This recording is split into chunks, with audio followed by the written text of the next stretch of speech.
আপনাকে কি করে ভালো না বাসি ইয়া রাসূলুল্লাহ। যখন আপনি আমাকে ভালোবেসেছেন সেই 1400 বছর আগে, যখন আপনি আমাকে মিস করতেন, আশা করতেন যেন আমার সাথে দেখা করতে পারেন, অথচ তখনও আমি জন্মই হইনি।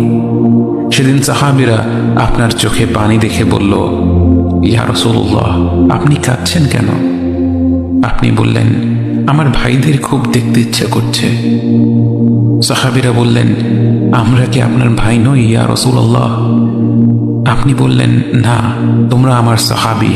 আমার ভাই হলো তারা যারা আমার পরে আসবে এবং আমাকে কখনো না দেখেও তারা আমাকে বিশ্বাস করবে। মৃত্যু শয্যায় শুয়ে আপনার অন্তরে এই চিন্তা ছিল যে আমাদের পরিণতি কি হবে।